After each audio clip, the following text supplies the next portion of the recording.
नमस्कार दोस्तों, आज आपका फिर से स्वागत है हमारे इस YouTube channel the way to IAS में। फ्रेंड्स, मोस्ट इम्पॉर्टेंट टॉपिक का जो हमारा सीरीज चल रहा है उसके तहत आज हमारा 19th लेक्चर है, जिसमें कई टॉपिक जो मोस्ट इम्पॉर्टेंट है उसको हम कवर करेंगे। इसमें जो सबसे पहला आज हम डिस्कस कर रहे हैं वो है जनजातीय गौरव दिवस। फ्रेंड्स, जनजातीय गौरव दिवस मनाया जाता है 15 नवंबर को।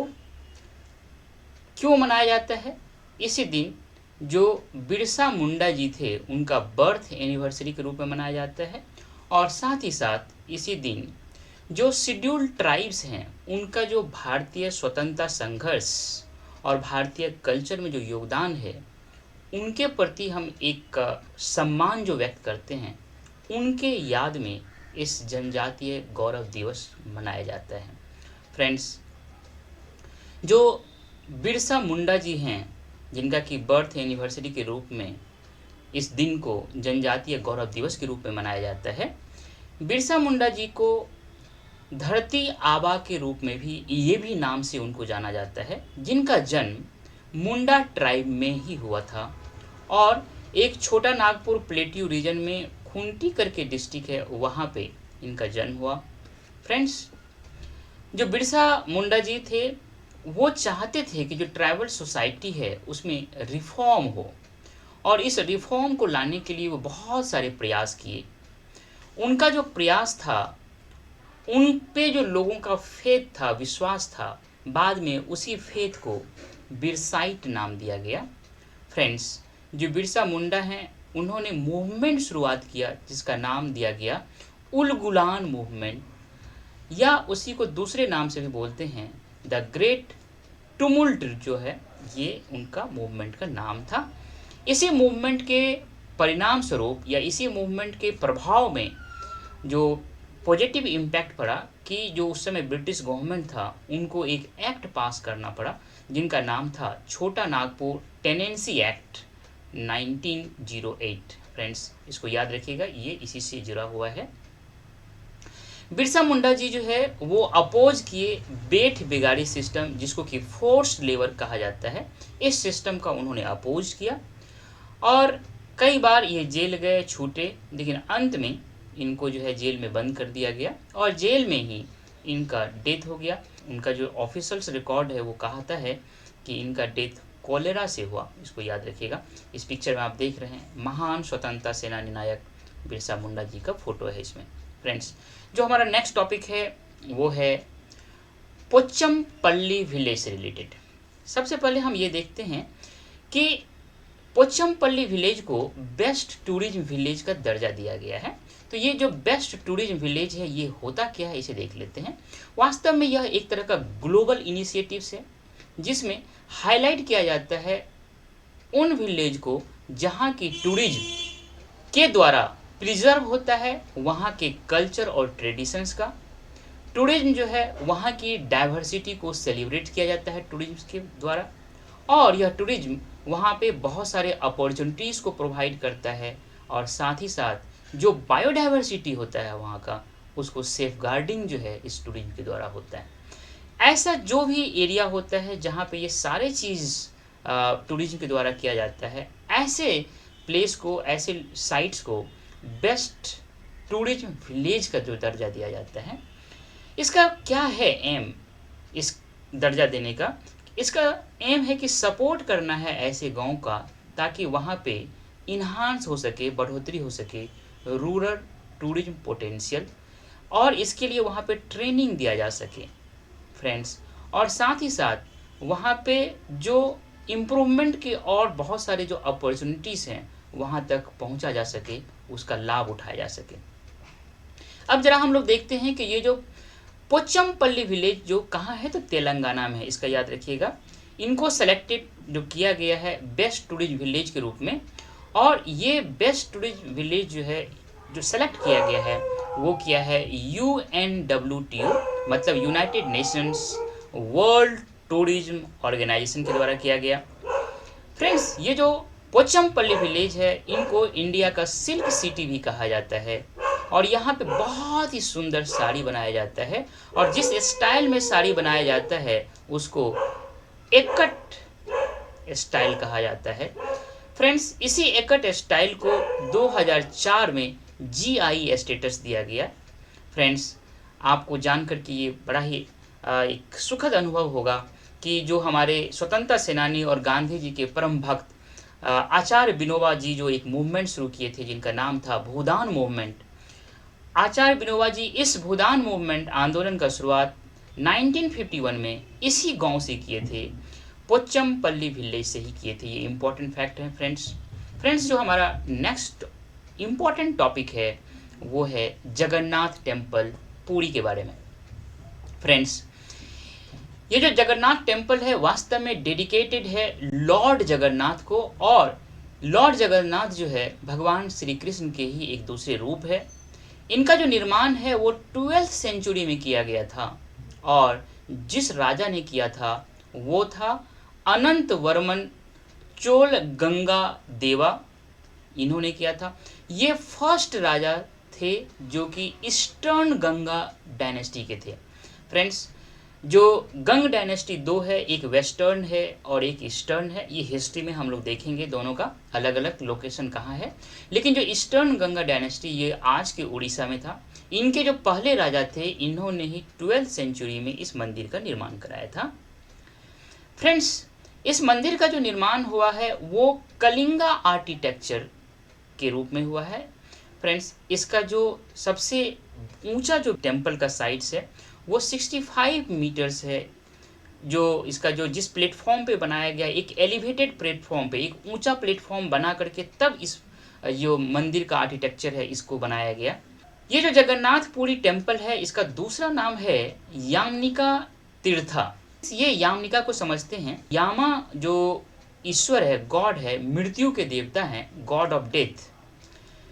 ये इनका जो प्रभाव है पुरी में वो नुलिफाइड हो जाता है, प्रभावहीन हो जाते हैं वो यमा मतलब गॉड ऑफ डेथ इस पुरी में, क्योंकि यहाँ पे भगवान जो जगन्नाथ है उनका प्रेजेंस है।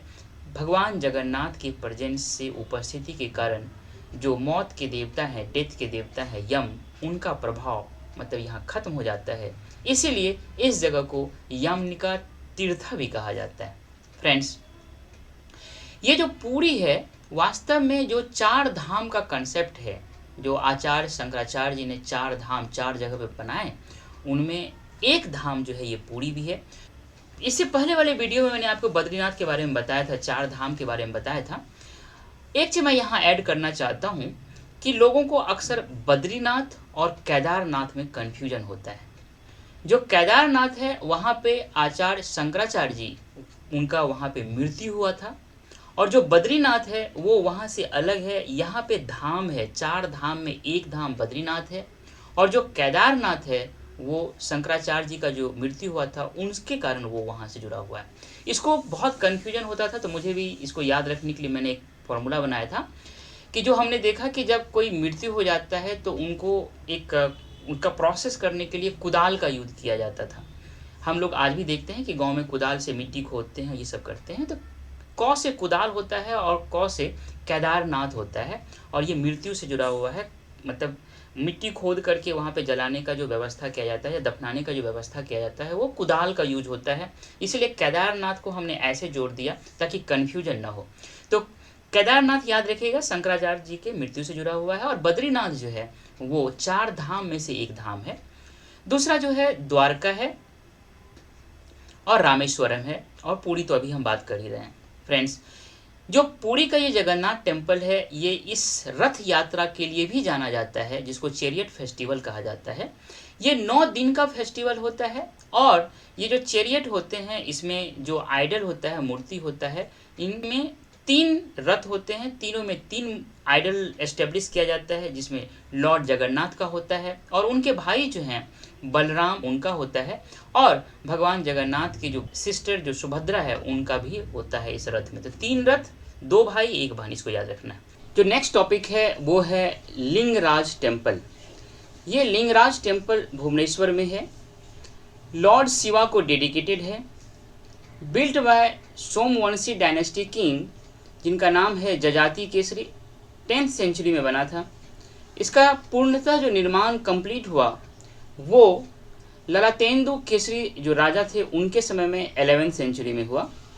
फ्रेंड्स, इनका जो मेन स्पायर है वो 54 मीटर्स हाई है। साथ ही साथ इस स्पायर के बगल में नाट्य मंडप और भोग मंडप भी है। यह जो मंदिर है लिंगराज टेम्पल, कलिंगा जो टाइप ऑफ आर्किटेक्चर है उनका बेस्ट एग्जाम्पल है। ये जो लिंगराज है इनको रेफर्ड किया जाता है ऐसे जैसे स्वयंभू के रूप में, जिसका अर्थ होता है सेल्फ ओरिजिनेटेड। मोस्ट इम्पॉर्टेंट चीज़ ये है कि ये जो टेम्पल है यह सिंक्रेटाइजेशन है, एक समन्वय का उदाहरण है। शैविज्म और वैष्णविज्म के बीच में एक बेस्ट बहुत अच्छा समन्वय का उदाहरण है उड़ीसा में। फ्रेंड्स, यहाँ जो शिवलिंग है उसको हरिहरा नाम के रूप में भी जाना जाता है। फ्रेंड्स, जो नेक्स्ट टॉपिक है वो है हमारा कलिंगा स्टाइल ऑफ आर्किटेक्चर। ये वास्तव में नॉर्थ इंडिया का जो आर्किटेक्चर का स्टाइल है उसको नागरा बोलते हैं, जो साउथ का है उसको द्रविड़ बोलते हैं, और जो सेंट्रल इंडिया का है उसको बेसर स्टाइल बोलते हैं। ये जो कलिंगा स्टाइल है ये नॉर्थ के नागरा स्टाइल का ही सब क्लास है। फ्रेंड्स, इनके दो पार्ट्स होते हैं, एक टावर वाला पार्ट होता है और दूसरा हॉल वाला पार्ट होता है। जो टावर वाला पार्ट होता है उसको डुएला कहा जाता है और जो हॉल वाला होता है उसको जगमोहन कहा जाता है। ये जो कलिंगा स्टाइल है इसके तहत 3 विभिन्न प्रकार के मंदिर जो है बनाए जाते हैं, रेखा डुएला, पिध डुएला और खाखरा डुएला। फ्रेंड्स, इसमें जो रेखा डुएला और पिध डुएला है यह एसोसिएटेड है विष्णु जी, सूर्य जी और शिवाजी के टेम्पल से, और जो थर्ड वन है खाखरा डुएला यह जुड़ा हुआ है चामुंडा देवी और दुर्गा देवी के टेम्पल से। जो रेखा डुएला है और खाखरा डुएला है यह वास्तव में सेंक्टम सेंक्ट्रम मतलब जो गर्भगृह है उससे एसोसिएटेड है, और पिध डुएला जो है यह वास्तव में जो नाट्य मंडपा और भोग मंडपा है उनसे जुड़ा हुआ है। इस पिक्चर में आप देख रहे हैं कि इतना लंबा लंबा जो 2 टावर है दोनों साइड में, यह रेखा डुएला और खाखरा डुएला का एग्जाम्पल है, और इन दोनों के बीच में जो येलो कलर से है ये पिध डुएला का उदाहरण है। पिध डुएला मतलब ये एक तरह का मंडप होता है, नाट्य मंडप और भोग मंडप। फ्रेंड्स, जो नेक्स्ट टॉपिक है वो हमारा है साइक्लोपियन वॉल। बहुत इंपॉर्टेंट है। साइक्लोपियन क्या होता है? एक मेगालिथिक आर्किटेक्चर होता है। यूजुअली बड़े बड़े जो रॉक्स होते हैं, बड़े बड़े जो पत्थर होते हैं उनसे निर्माण किया जाता है, और इसमें मोर्टार का यूज नहीं किया जाता है। इसका मेन पर्पस होता है फोर्टिफिकेशन करना। अभी चर्चा में इसलिए था क्योंकि बिहार गवर्नमेंट ने आर्कोलॉजिकल सर्वे ऑफ इंडिया से ये रिक्वेस्ट किया है कि इस साइक्लोपियन वॉल जो राजगीर में है उनको यूनेस्को के वर्ल्ड हेरिटेज साइट्स में नामांकित करने के लिए फिर से रिक्वेस्ट किया जाए, इसलिए चर्चा में था। राजगीर में साइक्लोपियन वॉल है, ये 40 किलोमीटर लंबा है और लगभग 2500 साल पुराना है। ये साइक्लोपियन वॉल जो है ये प्री मौर्यन पीरियड का है, मतलब मौर्यन पीरियड से पहले बना है। इनका निर्माण जो है किंग जरासंध के द्वारा किया गया। डायनेस्टी था बृहद्रथ डायनेस्टी या रावानी डायनेस्टी के सेकेंड रूलर जो जरासंध थे, इन्होंने इसका निर्माण किया था, और इनका मेन पर्पस था प्रोटेक्ट करना था जो कैपिटल राजगीर था उसको एक्सटर्नल इन्वेडर्स और इनिमीज से। फ्रेंड्स, जो राजगीर है वो राजा बिंबिसार और अजातशत्रु, ये दोनों जो राजा थे ये गौतम बुद्ध के कंटेम्परेरीज थे और इनका भी ये राजधानी रहा है। बस एक चीज़ ध्यान देना है कि ये बिंबिसार हैं और जो मौर्यन किंग थे उनका नाम है बिंदुसार। तो थोड़ा सा अंदर रखना है कि बिंबिसार और बिंदुसार, जो बिंदुसार हैं वो मौर्यन किंग हैं और जो बिंबिसार है वो प्री मौर्यन किंग है। तो नेक्स्ट टॉपिक है, अभी हमने काफ़ी वर्ल्ड हेरिटेज साइट का बात किया तो थोड़ा सा वर्ल्ड हेरिटेज साइट के बारे में जान लेते हैं कि जो वर्ल्ड हेरिटेज साइट्स का जो दर्जा उसी साइट से लोकेशन को दिया जाता है जो आउट अंडरस्टैंडिंग यूनिवर्सल वैल्यू का होता है, जिनका कि कल्चरल और नेचुरल सिग्निफिकेंस होता है और प्रेजेंट एंड फ्यूचर जनरेशन्स के लिए और वर्ल्ड के सभी लोगों के लिए उनका कॉमन इम्पोर्टेंस हो, ऐसे स्थान को वर्ल्ड हेरिटेज साइट का दर्जा दिया जाता है। इनको नॉमिनेट जो किया जाता है वो यूनेस्को के द्वारा किया जाता है, और यूनेस्को भी एक इंटरनेशनल ट्रीटी हुआ उसके तहत इसको करता है, जिस ट्रीटी का नाम है convention concerning the protection of the world cultural and natural heritage, और इसको अडॉप्ट किया गया 1972 में। फ्रेंड्स, जो नेक्स्ट टॉपिक है वो हमारा है बिहार में ही जो दूसरे यूनेस्को वर्ल्ड हेरिटेज साइट है उससे जुड़ा हुआ है। इसमें नालंदा यूनिवर्सिटी, जिसको कि यूनेस्को के वर्ल्ड हेरिटेज साइट में 2002 में लिस्टेड किया गया। इनका निर्माण कुमारगुप्त, जो गुप्ता डायनेस्टी के राजा थे, जिनका दूसरा नाम शक्रादित्य भी है, उनके द्वारा 5th सेंचुरी में किया गया। और इस नालंदा यूनिवर्सिटी को इंस्टीट्यूट ऑफ नेशनल इम्पोर्टेंस जो है भारत सरकार के द्वारा उसमें लिस्टेड किया गया है। दूसरा जो इम्पोर्टेंट है वो महाबोधि टेम्पल है, इनको भी 2002 में ही वर्ल्ड हेरिटेज साइट्स में लिस्ट किया गया है। ये साइट्स जो है लॉर्ड बुद्धा के इनलाइटमेंट मतलब ज्ञान प्राप्ति से जुड़ा हुआ है। इनका ओरिजिनल जो स्ट्रक्चर है उनका निर्माण सम्राट अशोक के द्वारा किया गया, मौर्यन जो राजा थे उनके द्वारा, और इसका पुनः निर्माण मतलब रिकंस्ट्रक्शन जो किया गया वो गुप्ता पीरियड में किया गया, और रिकंस्ट्रक्शन जो है पूर्णतः ईंट के द्वारा किया गया, ब्रिक के द्वारा किया गया। इससे पहले पूर्णतः ब्रिक के द्वारा निर्माण नहीं किया गया था। इसके अलावा 3 और जगह है जो गौतम बुद्धा से ही जुड़ा हुआ है। अभी जो मैंने बात किया बौद्धि टेम्पल के बारे में, ये गौतम बुद्धा के इनलाइटमेंट से जुड़े हुए हैं। इसके अलावा जो लुम्बिनी नेपाल में है, ये गौतम बुद्धा के जन्म से जुड़ा हुआ है। जो सारनाथ है, यहाँ पे गौतम बुद्धा ने धर्म चक्र परिवर्तन किया, अर्थात फर्स्ट सरमन, पहला उपदेश दिया, और कुशीनगर में महापरिनिर्वाण हुआ, अर्थात गौतम बुद्ध का जन्म हुआ। ये दोनों साइट्स जो हैं सारनाथ और कुशीनगर, ये यूपी में है। फ्रेंड्स, जो नेक्स्ट टॉपिक है वो है डेयरी सहकार स्कीम, बहुत इंपॉर्टेंट है। यूनियन मिनिस्ट्री ऑफ कॉर्पोरेशन जो है इस स्कीम को लॉन्च किया है, और आनंद एक जगह है गुजरात में, वहाँ से लॉन्च किया गया है। इसका पर्पस है, इसका एम क्या है? एम है कि जो प्रॉस्पेरिटी बढ़ाना है, पर कैसे? कॉर्पोरेशन के द्वारा। So from corporation to prosperity इनका एम्स है। इसमें जितने भी अभी एग्जिस्टिंग स्कीम्स चल रहे हैं डेयरी सेक्टर में इंडिया में, उनको इसके द्वारा स्ट्रेंथन करना है। फ्रेंड्स, इसका मेन ऑब्जेक्टिव है कि जो फार्मर्स है उनके इनकम को डबल करना, दोगुना करना, और भारत को आत्मनिर्भर भारत बनाना। इस डेयरी सहकार के तहत 5,000 करोड़ रुपया जो है लोन के रूप में दिया जाएगा, और ये लोन जो दिया जाएगा through national cooperative development corporation के द्वारा दिया जाएगा, NCDC के द्वारा।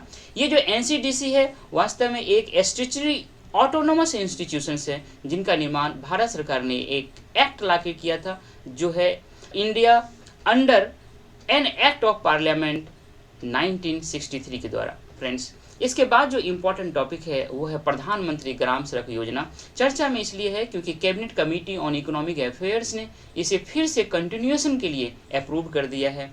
ऑब्जेक्टिव क्या है इनका? ये है कि प्रोवाइड करना है connectivity by way of single lane है इसका, ये याद रखिएगा, ये सिंगल लेन वाला कनेक्टिविटी होगा, ऑल वेदर रोड होगा, और इसमें जो एलिजिबल जगह होगा वो अभी तक जो हैबिटेशंस हैं जो अनकनेक्टेड है रूरल एरिया में, वो एरिया एलिजिबल होता है इस रोड बनाने के लिए, और इनके द्वारा रोड बनाकर अपलिफ्ट करना है socio economic conditions of the rural populations. Friends, ये ऑब्जेक्टिव है।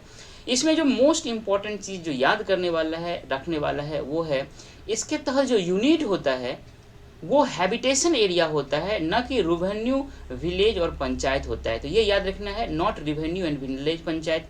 इसमें जो हैबिटेशन होता है प्लेन एरिया में, जिनका पॉपुलेशन 500 प्लस हो एरिया का, वहाँ उसको कनेक्ट किया जाता है, और नॉर्थ ईस्ट एरिया या हिमालयन एरिया जहाँ का हैबिटेशंस का टोटल पॉपुलेशन 250 से प्लस हो, उनको कनेक्ट किया जाता है, वहाँ रोड बनाया जाता है।